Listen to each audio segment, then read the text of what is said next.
Pues si os parece vamos a ser muy prácticos, vamos a ir al grano y tú a tu sitio, desde donde ejecutes. Os voy a presentar a Domingo Barber, es científico titular, trabaja en el Centro Nacional de Biotecnología, el famoso CNB del CSIC, y a un departamento muy interesante como es el de Inmunología y Oncología, que parece que es por donde van las cosas en los tratamientos, las patologías oncológicas, y una iniciativa de nanobiomedicina, que es de lo que nos va a hablar hoy. Nos va a hablar de nanotecnología al servicio de la medicina. Domingo, tienes los mandos ahí. Las tres. Y bueno, lo primero agradecer a los organizadores el que me hayan invitado para que os cuente aquí un poco el tipo de cosas que estamos haciendo, que estarían un poco en la línea de estas cosas que estáis hablando, de la innovación, de la creación de valor. Voy a señalar aquí, aunque veo que hay dos, porque si no, claro, se me hace muy largo para el láser. Entonces, nuestro laboratorio se llama Laboratorio de Nanomedicinas en Inmunoterapia y Enfermedades Autoinmunes. Hoy solo os voy a hablar de cáncer, porque si no, no daría tiempo para hablar de las cosas, pero también somos un laboratorio de inmunología y trabajamos muy activamente en terapias para enfermedades autoinmunes. ¿Qué queremos hacer? Pues un poco la idea, digamos, que nos mueve y para lo que estamos buscando nuevas tecnologías es para desarrollar terapias basadas en la inmunomodulación. Y evidentemente, pues en el caso de las enfermedades autoinmunes queremos bajar el exceso de respuesta inmunitaria y en el caso de los tumores lo que queremos hacer es activar esa respuesta natural inmunológica que existe contra los tumores, que normalmente no es muy potente y que ya el desarrollo de la enfermedad tumoral se encarga de intentar evitar. Y dentro del laboratorio lo que hemos hecho recientemente es intentar buscar aplicaciones terapéuticas que están basadas en la nanobiotecnología. Porque la nanotecnología lo que va a hacer es, digamos, darnos unas nuevas herramientas, digamos, nuevos fármacos que no teníamos antes por diferentes motivos. Ahora os explicaré cuáles pueden ser las ventajas. Simplemente esto era, aunque aquí es un poco a lo mejor innecesario, pues explicar, el cáncer está ya desde muchísimos años con nosotros, hay las terapias tradicionales que pasan por la cirugía, pasan por la quimioterapia, pasan por la radioterapia, todas estas van a seguir existiendo entre nosotros y han ido mejorando también con los años, pero todas presentan inconvenientes, la mayoría de ellas terminan desarrollando resistencias y ahora, digamos, hay cosas nuevas que también podemos explorar su uso para el tratamiento del cáncer, como sería el caso de las nanomedicinas.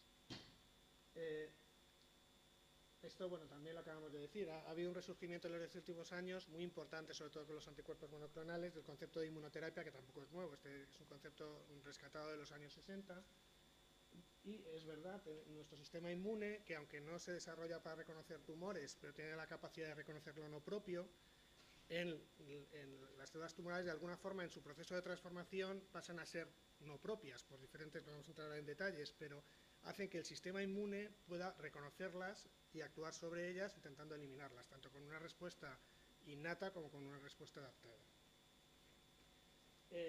Dentro de lo que es el paraguas de la inmunoterapia, hay varios tipos de aplicaciones. Vale, a ver si se me oye. Hay varios tipos de aplicaciones y, por ejemplo, tenemos aquí lo que sería la activación inespecífica. Hay diferentes fármacos que activan de forma general el sistema inmune. Ahora tenemos el mundo tan creciente de los inmunocheckpoints, PDL1, en fin. Luego tendríamos las terapias de transferencia celular adoptiva, que os hablaré un poco también de esto, y las estrategias de vacunación.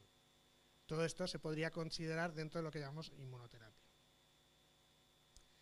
Y luego os voy a introducir muy brevemente, porque tenemos muy poco tiempo, pero básicamente dentro de la tecnología os voy a hablar solo de una cosa muy concreta, que son las nanopartículas, y no de cualquier tipo de nanopartículas, sino de nanopartículas metálicas, y más concretamente veréis después de óxido de hierro. Y esto es un poco más largo de explicar, pero óxido de hierro, tenemos un metabolismo para el hierro y no son tóxicas a diferencia de otros metales para los que no tenemos metabolismo. Además, el óxido de hierro es muy útil porque, os explicaré después, es magnético y en el tamaño nanométrico tiene una propiedad nueva que adquiere con ese tamaño, que es súper paramagnético. Ahora os explicaré también eso que es.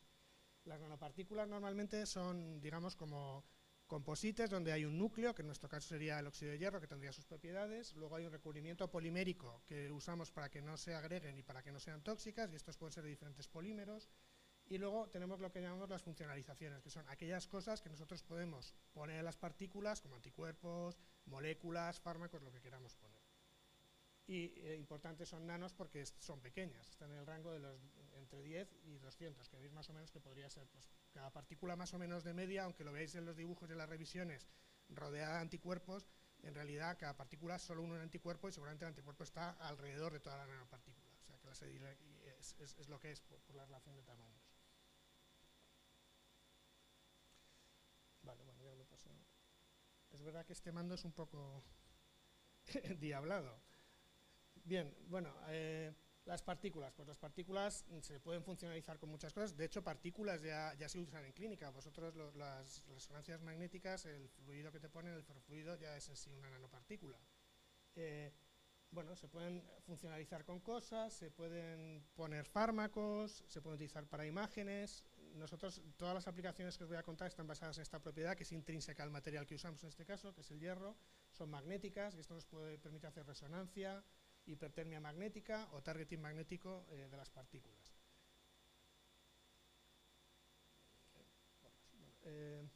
Entonces, yo os voy a contar así como tres aplicaciones para que os hagáis un poco una idea, que la primera sería el utilizar las nanopartículas para la liberación controlada de fármacos. La segunda sería utilizar, bueno, es que creo que me he saltado con tanto paso. Vale, es que me he saltado esta porque digo, no os he contado esto. Bien, o sea, entonces, ¿nosotros qué queremos hacer? Pues queremos combinar lo que es la inmunomodulación, y para esto vamos a utilizar inmunomoduladores, ya sean bien fármacos o bien sean biomoléculas, que vamos a asociar en la superficie de las nanopartículas. Y bueno, esto es interesante porque las nanopartículas, como he dicho, se pueden controlar a distancia y podemos localizarlas en sitios concretos, de forma que los fármacos que de otra forma son tóxicos a nivel sistémico solo se liberen en el órgano diana.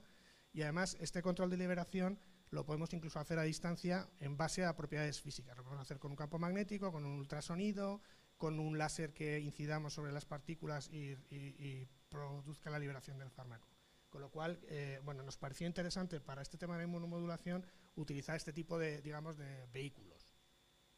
Entonces, lo que estaba diciendo antes es que os voy a contar 4 aspectos: la liberación, luego lo que sería cargar partículas en células y utilizar esto para retener tipos celulares concretos en órganos para diferentes aplicaciones, y finalmente os voy a hablar de un desarrollo interesante porque es reciente y necesita también el desarrollo de tecnología paralela que no existía previamente, que es lo que se llama hipertermia intracelular mediada por nanopartículas. Entonces Bien, bueno, como todos sabéis, cuando se liberan fármacos, el hecho de que el fármaco esté asociado a una nanopartícula ya es una ventaja, porque los tejidos inflamados o los tejidos donde hay tumores sufren procesos de neovascularización. Estos vasos de estas situaciones no son normales, tienen unos poros, digamos, las células están más separadas de lo habitual. Y esto permite un proceso que ya está descrito desde hace unos 20 años, que es el de retención pasiva. Esto es lo que hace que el contraste se acumule en el tumor y podamos verlo, básicamente. Entonces, sin hacer nada, las nanopartículas ya se acumulan en zonas inflamadas o en tumores. Entonces, ¿qué queríamos nosotros probar a nivel teórico? Dijimos, bueno, vamos a ver si somos capaces de mejorar este targeting pasivo, que bueno, es suficiente, pero no muy eficiente, colocando un imán cerca del órgano que queremos atraer. Entonces, esto no es que esto vaya a través del cuerpo como una bala y pase por todos sitios, tú lo pinchas en la sangre, la sangre va circulando, llega al tumor, entonces, o al órgano donde lo quieres poner, y entonces, como consecuencia de que está aquí el campo magnético, las partículas quedan más tiempo retenidas. Más tiempo retenido significa mayor interacción con las células, mayor capacidad de interaccionar, mayor capacidad de ser endocitadas y de, por tanto, poder tener una función. Entonces, esto que era una idea teórica, pues nos propusimos demostrar si se podía hacer en la práctica. Escogimos como fármaco interferón gamma, que sabéis que es muy tóxico y no se suele utilizar, pero si lo liberamos solo en el tumor, a ver si esto podría ser una ventaja, ¿no?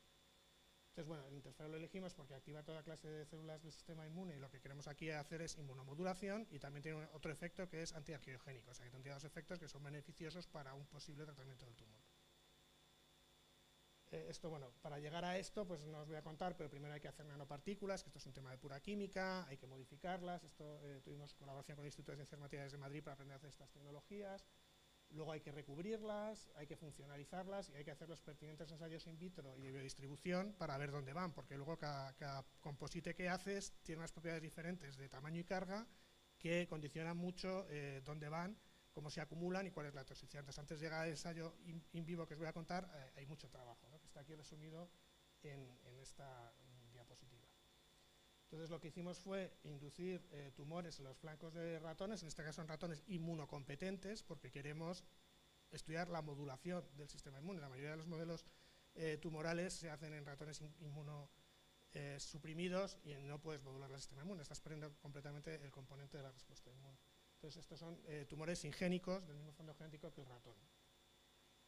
Y lo que hacemos es, bueno, inducimos el tumor, tratamos durante 7 aplicaciones con nanopartículas, que a la vez que la aplicación de las nanopartículas atraemos con un imán y luego miramos a ver los efectos de este tratamiento.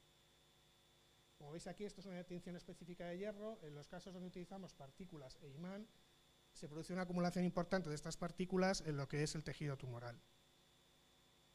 Cuando miramos a ver la producción de interferón, que es lo que estamos llevando en las partículas,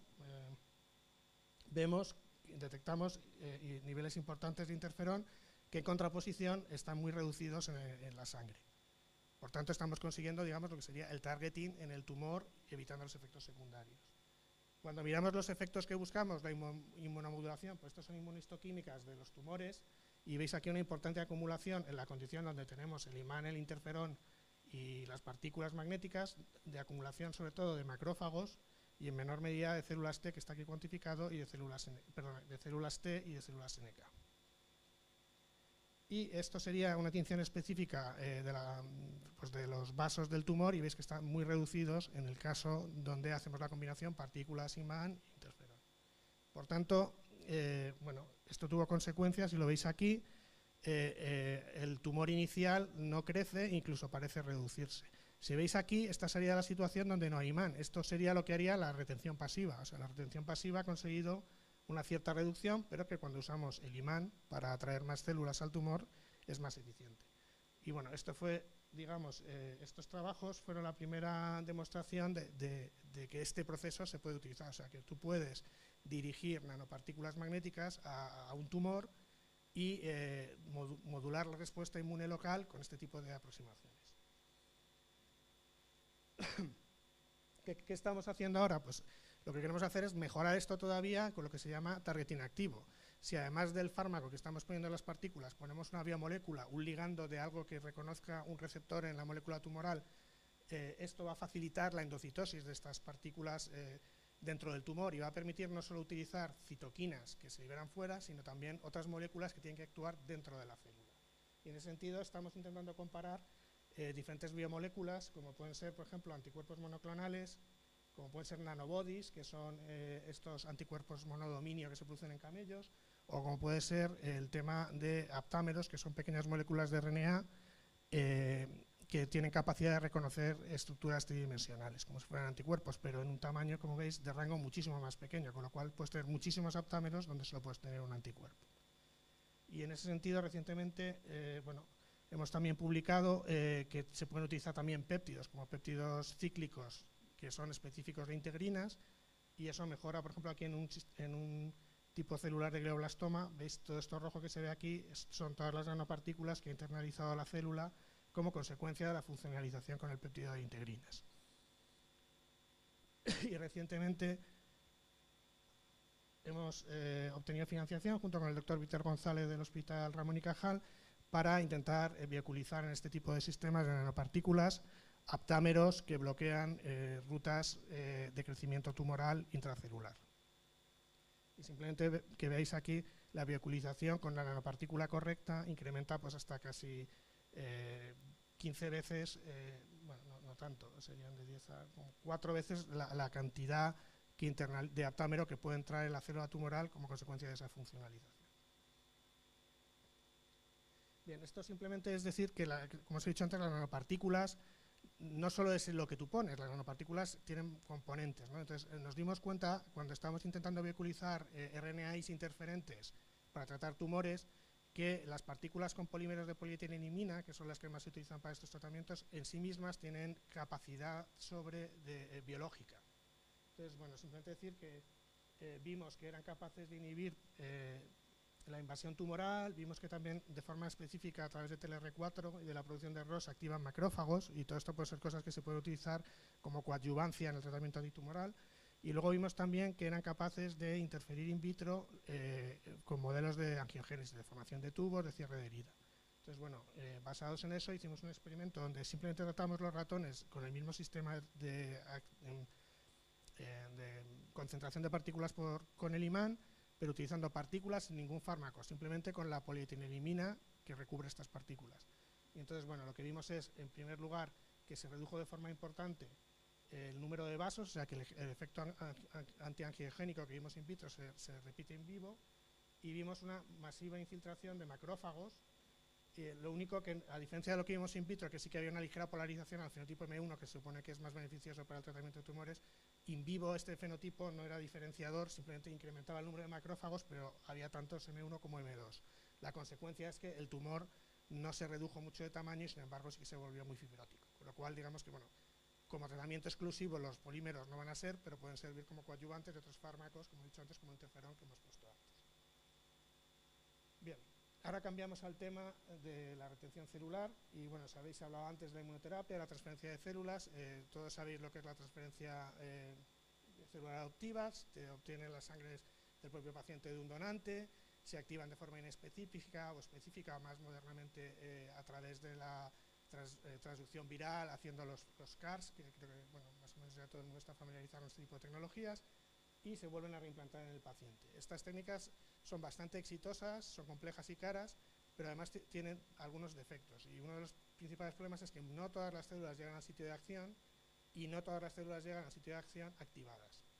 Entonces, digamos que con este problema en mente, nos valoramos probar esta tecnología, es decir, bueno, si nosotros somos capaces de cargar células T con partículas y las retenemos utilizando el truco del imán, podemos cambiar la forma de circular de las células T, que además sabéis que las células T son células muy dinámicas, responden a gradientes de quimioquinas, no parecía una cosa que pudiera ser posible, pero lo probamos.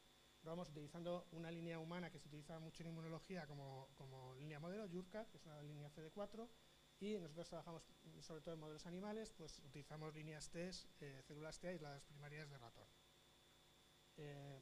Lo primero que hicimos fue un panel de muchas nanopartículas, aquí os muestro 3, para ver en función de los polímeros cuáles eran las más adecuadas para este tipo de tratamiento. Y lo que vimos es que las células recubiertas con APS son las que mejor se cargan en las células T. Entonces elegimos estas para los siguientes experimentos. Simplemente para que veáis aquí alguna imagen, todo lo que veis aquí en rojo, perdón, en brillante, serían las nanopartículas en la superficie, en este caso la que elegimos, la de APS, veis aquí que hay una importante carga de este tipo de nanopartículas en las células. Entonces lo que hicimos primero fue ensayos in vitro en sistemas de flujo para ver si podíamos competir la velocidad del flujo de la sangre con el campo magnético. Y entonces, no sé si voy a saber poner los vídeos.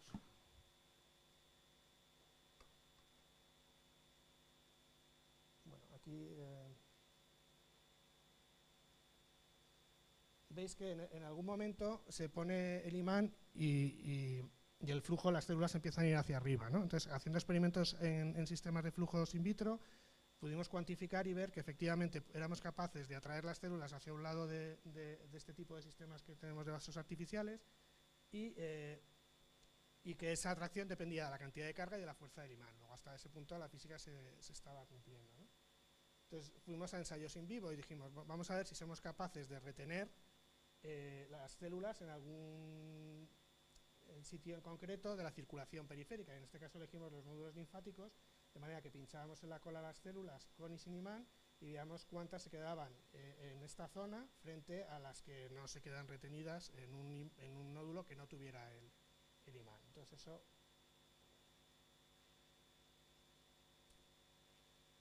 lo veis aquí en este tipo de microscopía. Veis como claramente cuando no hay imán ya hay un número importante de nanopartículas que se retienen, pero cuando pones el imán el número incrementa de forma importante. Entonces lo que quisimos en colaboración con un grupo en Suiza es hacer microscopía intravital Este tipo de microscopía lo que hace es mirar cómo se mueven las células dentro de los propios nódulos en tiempo real. Y entonces, bueno, se ven vídeos de este estilo que estáis viendo ahí, de las células moviéndose. Lo blanco sería un staining de los vasos para ver más o menos una estado anatómica y poder localizar. Y bueno, analizando muchísimos de estos vídeos, nos dimos cuenta que las células se quedaban más tiempo retenidas en los nódulos linfáticos, básicamente porque, como consecuencia de estar cargadas con partículas, su velocidad de tránsito era más pequeña. Y esta velocidad se reducía todavía más si poníamos un imán. ¿Qué significa menor velocidad de tránsito? Significa mayor interacción con las células que forman la estructura del nódulo linfático. Por tanto, no entendemos muy bien cómo el que las partículas estén cargadas o esté el campo altera, si hemos visto algunos mecanismos, parece que tiene que ver con la regulación del citoesqueleto y de la respuesta a quimioquinas, pero digamos que la conclusión de esta aplicación es que se reduce la velocidad. Entonces, lo primero que se nos ocurrió fue ver si podíamos utilizar esto para el tratamiento de tumores. Entonces, de nuevo, utilizar un sistema tumoral donde pudiéramos administrar células específicas del tumor, y en este caso utilizamos células OT1 que reconocen tumores que expresan OVA en un sistema donde ponemos en el flanco el tumor y administramos las células, y entonces, bueno, aquí podéis ver el resultado del experimento. Cuando tenemos las células específicas de tumor sin nanopartículas, este es el tipo de protección que produce. Cuando tenemos con las partículas, veis que es la misma protección. Sin embargo, frente a nuestros pronósticos, cuando ponemos el imán tenemos la mitad de protección.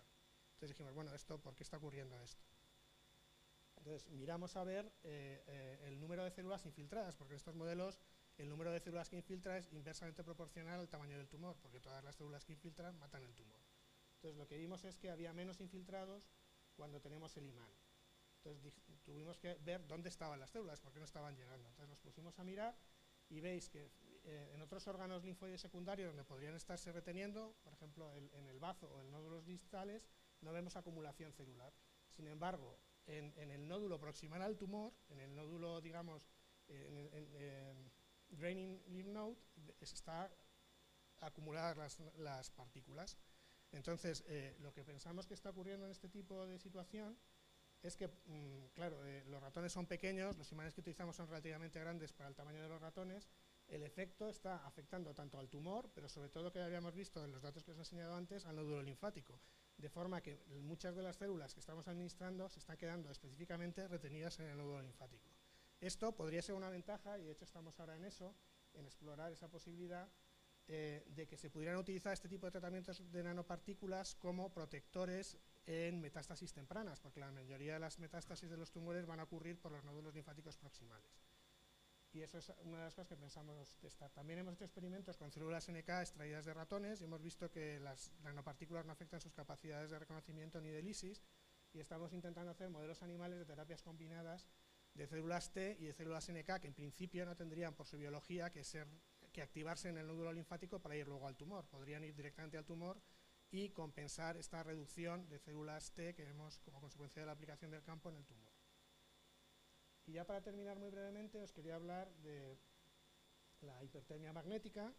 Entonces, el concepto, vosotros que sois clínicos sabéis que ya hay tratamientos de hipertermia, o usáis incluso en terapias antitumorales, ya sea mediante mantas calefactoras o mediante baños de órganos. Entonces, ¿qué pretende esta tecnología? Esta tecnología, cuando vimos este problema y nos contactamos con un médico, nos dijimos, bueno, ¿tú podrías calentar solo las células tumorales? Entonces, bien, si nosotros somos capaces de modificar las nanopartículas para que entren por targeting específico solo en las células tumorales y exponemos a la persona que ha sido tratada a un campo magnético alterno, las nanopartículas de hierro, por ser superparamagnéticas, cuando están en presencia de un campo magnético alterno, se activan vibrando de dos formas, una mecánica y una cambiando su spin magnético. Como consecuencia de estas dos situaciones producen calor, y este calor se produce solo dentro de la célula que ha internalizado las nanopartículas y no fuera. Y además con un gradiente que es inversamente proporcional a la distancia, con lo cual solo se morirían las células y no afectaría a las células cercanas. Entonces esto es igual, es otra posibilidad teórica que hemos querido explorar desde el punto de vista básico. Entonces, bueno, cuando empezamos a hacer esto no había equipos y tuvimos que desarrollar, que es por lo que os digo, la parte que engarza más con esta jornada, pues tuvimos que desarrollar nuestro propio equipo, y entonces tuvimos la gran suerte que unas personas que habían leído sobre el trabajo de nuestro grupo en otros contextos nos contactaron y se ofrecieron a ayudarnos. Entonces, por aquí están sentados José Luis, que ahora está en otra empresa que se llama DH Dynamic, que es gente que hace prototipos un poco a la carta para problemas que tú les planteas para solucionar problemas médicos. Dices, yo quiero esto. Entonces, pues hablas con ellos, vale más o menos. En este caso, hay que decir que fue casi más barato que comprar el mismo equipo 10 años después a la compañía que lo desarrolla. Y bueno, básicamente esto es una tontería, pero es una bobina que genera un campo alterno. Entonces, no es tan sencillo porque la mayoría de los pocos equipos que había hasta esa fecha eran bobinas, pero claro, al pasar la corriente para hacer el campo alterno, también calienta la bobina. Entonces, ¿qué ocurría en la mayoría de los experimentos que había publicados hasta hace unos años? Que todos mataban este tipo de aproximación. ¿Pero por qué? Pues mataban todos porque la bobina calentaba y era hipertermia extrínseca. Entonces, cuando nosotros desarrollamos nuestro modelo, fuimos conscientes de estas posibilidades y generamos un sistema que refrigera la bobina de manera que genera el campo, pero esto no aumenta de 37, que son las condiciones fisiológicas en las que crecen las células. Entonces, cuando aplicamos de esa forma nuestra máquina, bueno, aquí simplemente decir, las partículas todas calientan, que esto es importante. Tú coges una solución de hierro en agua, que es lo que hacen los físicos que trabajan en esto, la metes en la máquina y calienta. Y eso ocurre siempre. Luego ya veréis que no ocurre en las células. Entonces, ¿qué hicimos aquí? Pues empezamos a repetir con nuestra máquina y con muchísimos controles de muchísimas condiciones esto, y vimos que si controlas la temperatura de la bobina, no hay hipertermia magnética, las células no se mueren. Y esto lo hicimos con células que se acumulan, como veis aquí, esto es lo que ocurre con las nanos, se acumulan en los lisosomas de esta forma tan agregada. Lo hicimos también para otro tipo celular donde acumulan en la membrana, que serían las células Yurkat. Pero veis que también aquí, que esto es importante, tanto en el otro caso como en este, independientemente de la localización subcelular, están súper agregadas, ¿no? Y esto que parecería una tontería, pues luego al final es muy importante. Aquí simplemente os enseño que no hay incremento de muerte y el termómetro biológico que utilizamos es la transcripción de una proteína que tiene un promotor termosensible, que en este caso es la HP70, que solo se transcribe en estas condiciones si se aumenta la temperatura. Si no vemos transcripción de HP70 es que no había, la célula no ha sentido que había calor, ¿no? Y entonces pues las células no sienten calor y no se mueren.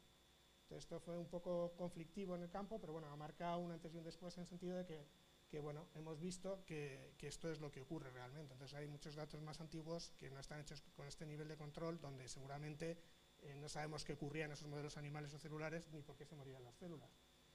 Cuando luego, en colaboración con el grupo de materiales, miramos por qué ocurría esto, pues esto ocurre, no voy a poner los experimentos de magnetismo porque ni yo mismo los entiendo muy bien, pero básicamente las células agregadas, las nanopartículas agregadas en los lisosomas, por el hecho de estar agregadas, pierden su capacidad de responder al campo magnético, ya no pueden responder.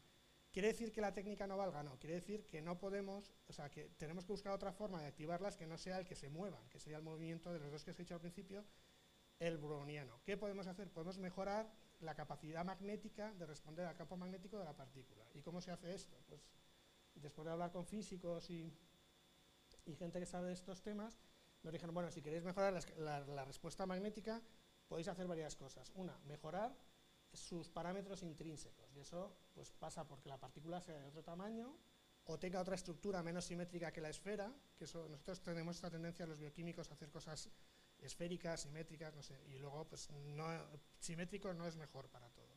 Entonces las partículas responden mejor al campo magnético cuando menos simétricas son. Y luego parámetros extrínsecos. Hemos utilizado un campo de frecuencia. Ahora José Luis, que luego estuvo trabajando con una empresa inglesa que desarrolla estos equipos, Nanoterix, pues desarrolló un equipo que hace combinaciones de campos y frecuencias. Ahora podemos hacer unas 15 combinaciones de campos frecuencias diferentes. Entonces queremos ver si diferentes campos frecuencias pueden tener diferentes efectos o inducir muerte de forma diferente que pueda ser más o menos ventajosa, pues apoptosis, necrosis o autofagia.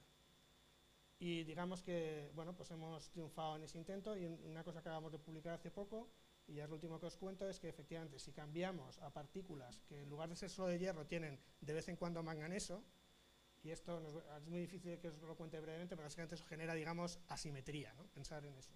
O en lugar de que sean esferas, hacemos lo que se llaman nanoflowers, que son una mezcla como de esfera, como con unas hojas, unas láminas, que lo veis en el microscopio electrónico, parecen flores. Pues cuando hacemos eso, y además hacemos otro pequeño truco, que es que lo conjugamos con las integrinas, y entonces entra, digamos, de una forma más, no más cantidad, pero sí más a la vez, ¿no? Pues si hacemos estos tres trucos, ahora sí que vemos que hay muerte, y vemos que hay, a ver, estoy diciendo aquí muerte, no, vemos que hay transcripción de HP70, luego la célula ha sentido que tiene calor, y vemos que las células se mueren. Entonces, es decir, la técnica tiene sentido, pero continuando en esta dirección, en mejorar las capacidades magnéticas de las partículas para que respondan a la vibración magnética y no a la vibración mecánica.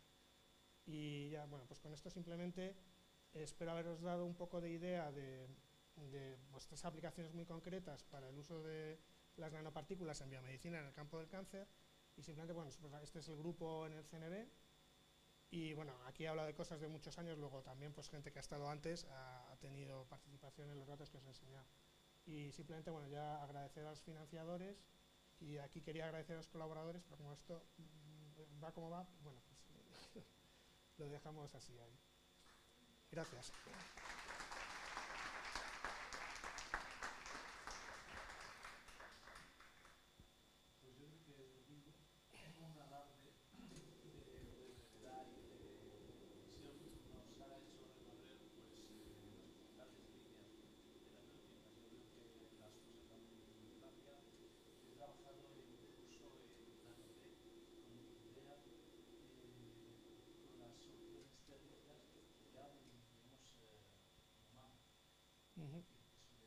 Paso adelante. Sí, bueno, no quería decir, o sea, hay experimentos ya con humanos, hay de hecho una empresa en Alemania que tiene prototipos, trabaja en glioblastoma.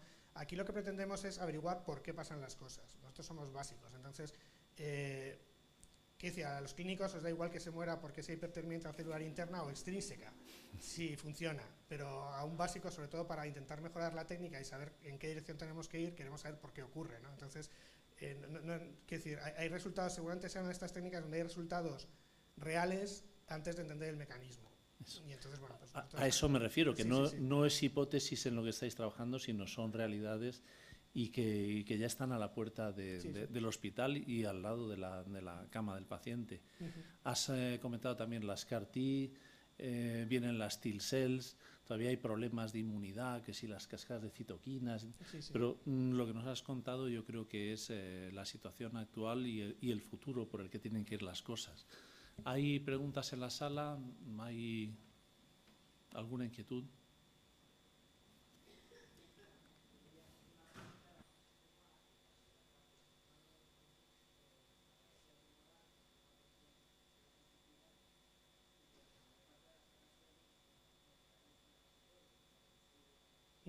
Prolongar más allá de unos meses la vida de los pacientes. ¿Cuándo crees que este salto cuantitativo y cualitativo llegará a la vida real?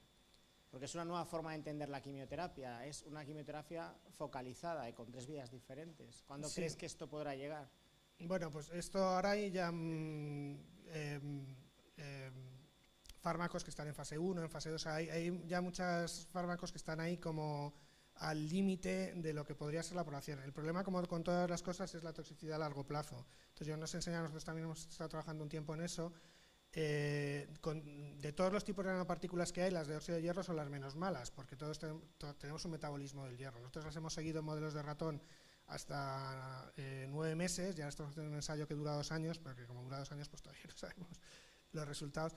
Pero al final las partículas, digamos que nuestros macrófagos están acostumbrados al metabolismo de hierro, entonces las acaban llevando al bazo y al hígado, y allí con el tiempo, pues las células del Kupffer las terminan, digamos, todavía no hemos encontrado una situación, por eso estamos haciendo este experimento de 2 años, donde no quede nada. Pero digamos que si tú miras por parámetros clínicos, pues tras la semana de administración de 7 dosis repetidas, ves que ahí aumentan las enzimas hepáticas un poco, en fin, los típicos marcadores, pero eso al mes desaparece. Y luego cuando las seguimos por métodos complicados, porque no es fácil seguir la degradación por métodos magnéticos, tenemos que liofilizar todos los órganos del animal entero y hacer medidas con químicas. Entonces ahí sí que vemos que van desapareciendo. Entonces yo creo que cada vez hay una conciencia y datos que apoyan a que las partículas de óxido de hierro para este tipo de aproximación no son tóxicas. Luego otra cosa es las partículas de plata, que se utilizan mucho para terapia fotodinámica, pues estas cosas son más complicadas, el titanio, todas estas cosas es más complicado. Pero yo creo que las partículas de hierro, de hecho, son las que están aprobadas ya para la resonancia magnética, o sea que parte del camino de la aprobación de la FDA está hecho. Lo que pasa es que, claro, luego la síntesis es química y quedan trazas de cosas y tienes que demostrar que los polímeros que tú has pegado, tal, entonces todo esto está un poco como retrasando la entrada, digamos, rápida de este tipo de fármacos, pero por temas de seguridad. Pero vamos, yo creo que es cuestión de años, o sea, seguramente en 5 o 10 años empecemos a ver fármacos que sean nanopartículas de cosas.